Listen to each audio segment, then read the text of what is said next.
Good morning, everyone. Welcome to Kurukshetra Analysis Series. So, this is the part 2 of May 2021 edition, and we'll be discussing some important points again here. So, post the economic reforms of 1991, जिनको हम LPG reforms भी कहते हैं, liberalization, privatization, globalization, तो Indian origin companies जो हैं उनमें काफ़ी ग्रोथ हुआ है. And one of the main pillars of this growth has been innovation. We are innovating. और एक specific phenomena जो इंडियन innovation ecosystem का है वो है जुगाड़, जिसको हम frugal innovation भी कहते हैं. तो अगर एग्ज़ाम में ऐसा पॉइंट आएगा कि इंडियन इनोवेशन जो इकोसिस्टम है उसमें फ्रूगल इनोवेशन होता है या नहीं होता है, तो अगर फ्रूगल इनोवेशन का कॉन्सेप्ट समझ में नहीं होगा तो मे बी ऑप्शन गलत चूज़ हो जाए या आंसर गलत हो जाए. तो फ्रूगल इनोवेशन कुछ नहीं है, बट जुगाड़ का अंग्रेज़ी में नाम है. जुगाड़ को अंग्रेज़ी में फ्रूगल इनोवेशन कहते हैं. तो हमारे जो इनोवेशंस इकोसिस्टम है उसमें तो जुगाड़ ही है, और क्या है. And this informal innovation to a large extent has driven the rural economy based on agriculture and its allied sectors.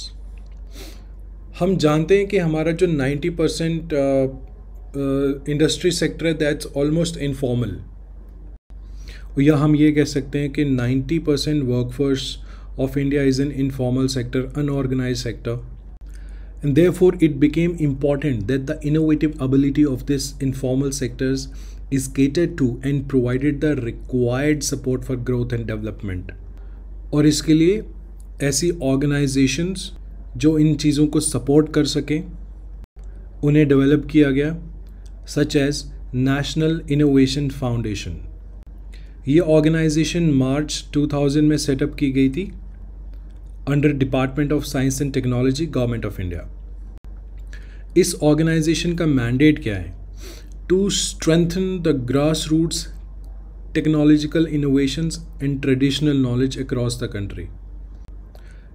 जो हमारी इनोवेशंस हैं based on traditional knowledge, apprenticeship, तो उनको स्ट्रेंथन करना होगा हमें if you really need to innovate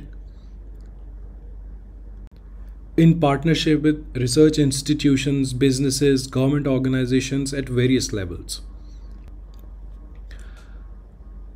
अब अगर हम देखें तो जो इंडस्ट्रीज़ हैं वो स्टेट सब्जेक्ट में भी आती हैं एंट्री 24 में, और वो यूनियन लिस्ट में भी आती हैं. अब ये state list, union list, concurrent list जो है 7th schedule of the constitution में है. तो इससे हमें ये कहना है कि considering the federal nature of the count, what needs to be acknowledged is that there are certain imbalances. जो इंडिया है इसका जो फेडरल स्ट्रक्चर है उससे क्या होता है, अब हर स्टेट की अपनी पॉलिसी होती है, नेशनल लेवल पे एक अलग पॉलिसी होती है, तो इम्बैलेंस हो जाता है. जैसे states Delhi, Kerala, Karnataka are doing much better as compare to other states such as north eastern states, Jammu Kashmir, जिनको अभी इनोवेशन में थ्रेड्स पिकअप करने हैं. However there has been some progress in this area. For example, Jammu Kashmir में 2 सेंटर बनाए गए हैं for invention innovation, incubation and training, CIIIT, in collaboration with Tata Technologies. तो जो स्टूडेंट्स JKPSC के लिए अपेयर होंगे, या फिर जनरली सबको पता होना चाहिए कि ये जो centre for invention innovation incubation and training Jammu Kashmir में है, it's in collaboration with Tata technologies. We understand that there are many challenges in promoting our exports, in growing our industry, to increase the contribution of manufacturing to 25% of GDP. लेकिन एक important challenge, the need to bring together the industrial experience and the academic research together for building new products remains at the top. अब ऐसा नहीं है कि industry एक side grow कर रही है और एकेडमिक रिसर्च एक साइड चल रही है, दोनों पैरेलल नहीं चल सकते, इनको कन्वर्ज होना पड़ेगा for building new products.